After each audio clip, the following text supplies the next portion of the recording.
What's up, everyone? Welcome to the Dungeons & Dragons 5th Edition Power Gamers Tactics Room. I'm your host, Bill Brun Bafflestone.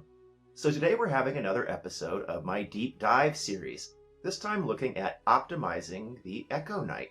This is the second video of my little 3-part segment on the Echo Knight as part of my larger 28-part fighter series, and I'm very excited to do so because in my review and rating series yesterday, I was very tantalized by their power set, and I'm really excited to figure out how best to use it for my build tomorrow. So before we begin, I do want to mention that I am a YouTube producer, so I have my eye on D&D YouTube space, and I'll be perfectly honest, I'm not that impressed. I apply the own high critical standards that I apply to myself to everybody else, and yeah, like I said, generally not impressed. But I did see a video that I liked by a guy named Pack Tactics. It's about the sleep spell. He only has like the one video, but it was good. He hit the metrics that I look for. Short, sweet, dense, respectful of the viewer's time, had pretty high production values. I was entertained, and I thought he delivered the information in a useful way. So high marks, and so I thought it was worthy of a shout out because, hey, I'm a small channel too. Let's all grow together, right? That said, let's take a look at the Echo Knight. So we're going to take a close look at the Echo Knight's powers Manifest Echo, Unleash Incarnation, and Echo Avatar. The other powers just kind of enhance what these powers do, so no real need to look into them. They're, pretty non-strategic and you just use them when you want. But Manifest Echo is pretty nuanced. It's a bonus action to manifest or to teleport, and this is going to consume most bonus actions. This means there is poor synergy with bonus action abilities like Expeditious Retreat, Cunning Action, or Goblin Nimble Escape, but there are tons of them out there. And there is poor synergy with bonus action attacks, most notably those from Polearm Master, Great Weapon Master, and Crossbow Expert. If you have these feats, you will be incentivized to use your bonus action Manifest and Teleport as little as possible. The Echo will last until destroyed, so you should always have one to start combat. You should sleep with one available. This means that your bonus action is often open in round 1 for an alternate feat or class ability. You're not going to necessarily want one that you're going to proc every round, because that would cause clog. But something like Entering Rage, which is a bonus action but lasts for a full turn, might be interesting. The Echo requires line of sight to manifest, but not to teleport or to move the Echo, which means there is a vulnerability here to heavy obscurement. If the Echo Knight gets obscured or blinded, he's not going to be able to manifest echoes. So as such, blind fighting does offer some attractive synergy here. It will allow you to manifest your Echo even when heavily obscured or blinded. Now, there is no mention of line of effect necessary when manifesting the Echo, so rules as written, it's not required. Still, verify with your DM just to make sure that you can manifest the Echo behind windows, on Wall of Force, etc. Rules as written, you should be able to, but of course the DM may disagree. The Echo is moved by the Echo Knight as a free action in any direction, including horizontally, which means this is a solid option versus flying creatures if it's a melee build, although obviously if you're a ranged build it doesn't really matter, especially if the attack can reduce their speed to 0 or inflict the prone condition, which will make them fall, like Sentinel or a Net. We also need to note that the Echo is a magical object, so rules as written, it has no independent move speed, meaning it is unaffected by difficult terrain or environment such as underwater, gas, vacuum, etc. It has no senses, so the Echo Knight cannot replace his senses with that of the Echo like he could if he had a familiar, because the Echo doesn't have them. The Echo cannot take actions, so it can't hide while it's scouting or dodge or dash or do anything like that. And while it is fragile, it is an object that blocks space and the movement of creatures. And note that it is the same size as the Echo Knight, so some resonance with Enlarge, Reduce, or Potions of Growth. The Echo Knight could make himself large or bigger, and then create a large or bigger Echo. Because it's a character-sized object, it cannot pass through obstacles. This is going to be problematic when scouting, when you're often going to want your scouting unit to pass through doors or windows or cracks or what have you. The Echo will not incur opportunity attacks. You cannot flank with it, and it will not satisfy the conditions to enable sneak attack. It's immune to all conditions, notably the prone and restrain conditions, which come up in combat, and it cannot be shoved or grappled because these must be directed at a creature. It will provide cover. Creatures will provide half cover, and so it makes logical sense that an object the exact same size as a creature will also provide this half cover. But of course, talk to your DM. It's not specified in the rules as written, so he may have a different opinion. And because it's an object, it is unaffected by most spells. Interestingly, in 5e, almost all spells affect only creatures or non-magical objects. You can cast darkness or light on the Echo, although this would be unwise due to its fragility, but otherwise you can only damage an Echo with Firebolt or Bigby's Clenched Fist, one of the uses of the Arcane Hand. Technically, it can also be affected by Enlarge, Reduce, Levitate, and Telekinesis, maybe Fireball if your DM rules that the Echo is flammable, but otherwise, spells are not going to do much against the Echo. Score 1 for Firebolt, one of my favorite cantrips, precisely because it can target objects, which as we see is just very rare in 5th edition. All attacks made through the Echo originate from the Echo Knight. They can be melee or ranged attacks, but the attacks must be initiated by the attack action only. Bonus action and reaction attacks cannot be made through the Echo, except for the opportunity attack that can occur under specified conditions, which we'll look at in a minute. So this is poor synergy with Polearm Master and Great Weapon Master. Both of those have bonus action attacks that will not go through the Echo. There is better synergy with the Crossbow Expert bonus action attack because since that's ranged, it doesn't need to go through the Echo most times. As previously mentioned, it requires the Echo Knight's senses to make the attacks. However, cover is calculated as from the Echo's position. So it might be that the enemy has cover from the Echo Knight, but not from the Echo, in which case you can gain an advantage. But otherwise, all combat modifiers are as per the Echo Knight. For example, ranged attacks from adjacent to the enemy are still at disadvantage even if the Echo is at range. Now, talk to the DM about pumping shove and grapple attacks through the Echo. Rules as written, it seems like you can do this, but shove makes sense, grapple not so much. So talk to the DM and figure out exactly how those are going to work. And note that opportunity attacks from the Echo must satisfy the specific described conditions in the Echo Knight description, where the enemy is moving 5 feet away from the Echo. That means it will not work with other reaction attacks like the Sentinel, Polearm Master, or Riposte special reaction attacks, although it should still work with Warcaster. And it can be a nice way to get an additional sneak attack, so some synergy with Rogue Dip. The Teleport is a bonus action, so can be taken at any time, including between attacks. But note that you cannot manifest and teleport with the Echo in the same turn, as both are bonus actions, so you are going to need to manage that.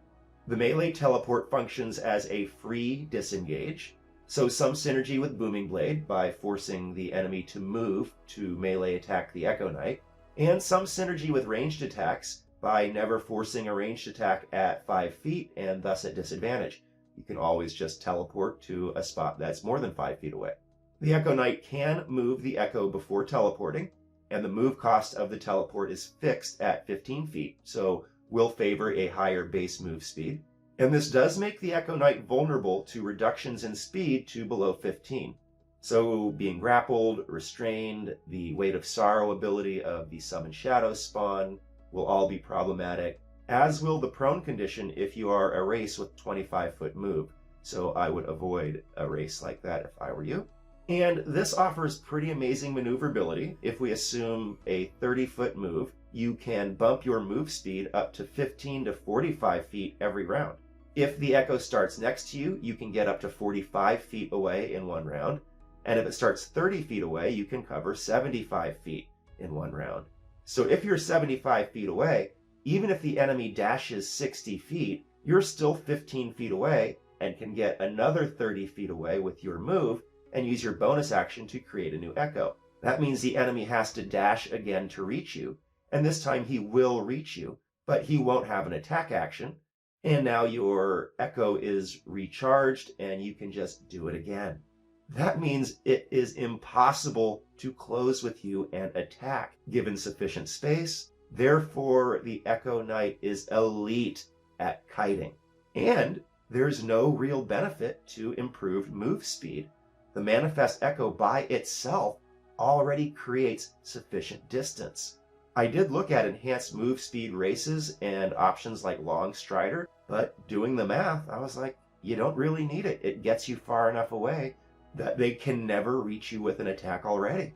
Pretty amazing, quite frankly. That's why Manifest Echo is literally one of the most powerful abilities in the game available to any class. By comparison, Unleash Incarnation is a lot simpler. It can only be used for melee attacks, so it does incentivize the Echo Knight to go with a melee build. It's just another opportunity to pump out Great Weapon Master. And it can be used every attack action, and you can get multiple attack actions with Action Surge or Haste, but it is limited to your con modifier per day, so you're only going to get 3 to 5 additional attacks per day. To be honest, that's not something that I get all that excited about, but it does help your Nova, and I know that a lot of people are into that. Then looking at Echo Avatar, this is intended for scouting only, as per Jeremy Crawford's clarifications regarding future printing corrections. So this isn't just Jeremy Crawford's opinion as to how he would run it in his game. It's stronger than that. These are the rules, and they will be fixed. So scouting only, and it's mediocre at it. I mean, it can't pass through doors or cracks. You can't turn it invisible because it's an object. It can take a darkness spell, which might help in some scenarios, presuming the Echo Knight can see through the darkness spell, but it's still pretty fragile. I wouldn't recommend it. The one nice thing about it is that it can go 1,000 feet straight up. So, real talk, it's just inferior at scouting to the Wizard's Familiar, but it is better than nothing if you have a party that lacks a wizard. And then, as I said in regards to the other powers, there's no real strategy involved. Just use them when you need them, so no need to talk about them. So a few general observations about the Echo Knight based on this analysis of its powers. Its power suite is hugely front-loaded. Manifest Echo and Unleash Incarnation are incredibly powerful for only 3rd level. And normally, being so front-loaded makes for an excellent dip. However, the more I was analyzing their abilities and the more I considered possible builds, it just seems to me that Manifest Echo is so powerful that a dip doesn't really make much sense. I seem to get better synergy with the fighter abilities and ASIs and such that they get, as opposed to multi-classing, because if you're going to do a minor dip, you're just looking to add some versatility, some utility, maybe a little bit of synergy with like the main thing that you do. But again, Manifest Echo is just so good. It's already versatile. It already offers utility. It already offers maneuverability. There isn't really much that you can add to it that's going to make it more amazing. Now, Barbarian 2 for Reckless Attack probably makes the most sense. It does delay the extra attack progression if taken before 11th level, but I do see the synergies there for a melee build. But if you're going with a ranged version, I have to say it's hard to find a multi-class that makes sense, especially considering that multi-classing messes with your stats. So melee is the most popular approach with the Echo Knight, which I get. It offers many synergies. It blocks, threatens double the space, while also diverting attacks and protecting the Echo Knight. And the superior maneuverability of the Echo allows the Echo Knight to close the range easily. You are not going to kite an Echo Knight very effectively. And Unleash Incarnation is restricted to melee attacks, so it does incentivize a melee approach. Furthermore, synergies with a Barbarian dip for Reckless Attack also encourage a melee approach. There are many builds out there that incorporate Barbarian, and people really seem to like Ancestral Guardians of the available Barbarian archetypes. And the tactics typically employ a Reach Weapon, plus Great Weapon Master and Sentinel, and Reckless Attack, of course, if you take the Barbarian dip. And this tactic puts the Echo right next to the enemy so that the Echo can engage in melee while the Echo Knight withdraws. That allows the Echo Knight to just pump out Great Weapon Master while remaining in relative safety on the back line. The enemy is faced with a choice of either destroying the Echo or ignoring it to pass it, but incurring an opportunity attack to pursue the Echo Knight. And the intent is for the enemy to draw these opportunity attacks from the Echo, because if you have Sentinel and you hit with your opportunity attack, that will drop the enemy's speed to 0 and prevent closing with the Echo Knight. The enemy will also fall if it is a flying creature without hover. So that's how it works on the whiteboard. If the enemy successfully closes with the Echo Knight, he can simply bonus action teleport away and put the Echo next to the enemy and again possibly force an opportunity attack. And this approach is solid. It combines very strong offense and decent defense, especially if combined with consistent attacks at advantage. So this is a pretty spikish strategy. It's low-hanging fruit. Even people who are bad at optimizing can easily pick up on this combination. So honestly, it's pretty unappealing to me, both on a personal level as a character that I want to play, but also as a YouTube producer, because you don't need to watch any of my videos to hear about how great Reckless Attack and Great Weapon Master and Sentinel are with an Echo Knight. As such, I will point out that defensively, there are a few things left desired here. This approach ties the Echo Knight to a 30-foot range of the Echo and the enemy, meaning that the Echo Knight is still on the field, albeit attempting to use cover and the Echo to protect himself. So the Echo Knight is still vulnerable versus multiple combatants at the front line. The whole opportunity attack, no move Sentinel combination only works against one creature if you hit. It's not always going to work out that way. The Echo Knight is also vulnerable to creatures with multi-attack due to the fragility of the Echo. It does have a decent AC, but it can't take any hits, so if a creature uses one of its attacks to destroy the Echo, it has a clear path to the Echo Knight. And we have to point out that the Echo also offers little defense or advantages against ranged attacks, except for providing half cover. So there are some things to criticize with this approach, especially since the Echo also offers some powerful defensive synergies for the defensive-minded players out there like myself. As mentioned, the bonus action teleport does act as a free disengage, and using the Echo can create high de facto movement speed. That makes it perfect for kiting with archery. Unlike the melee strategy, this strategy puts the Echo as far from the enemy as possible to maximize your mobility. And interestingly, for an archer, crossbow expert is unnecessary. In part because if the enemy is ever adjacent to you, you can use your bonus action teleport to get the space you need to attack without having to suffer the disadvantage penalty, which crossbow expert is redundant with. And this strategy makes heavy use of the bonus action manifest and teleport, so the crossbow expert bonus action attack is less attractive. So this offers the potential of an archer that can't use crossbow expert. That's intriguing to me, especially since the teleport plus move can always keep the Echo Knight outside of dash or melee attack range, as previously described, so the enemy can literally never close to melee range and attack. That is an amazing thing to be able to consistently create as an archer. Now, the Echo can provide half cover for the Echo Knight versus ranged attacks, but this would require the Echo to be between the Echo Knight and the enemy, whereas this strategy means that you want the Echo to be on the other side of the enemy from you so that you can get greater distance. But once Legion of One comes online, it can definitely do both of those things.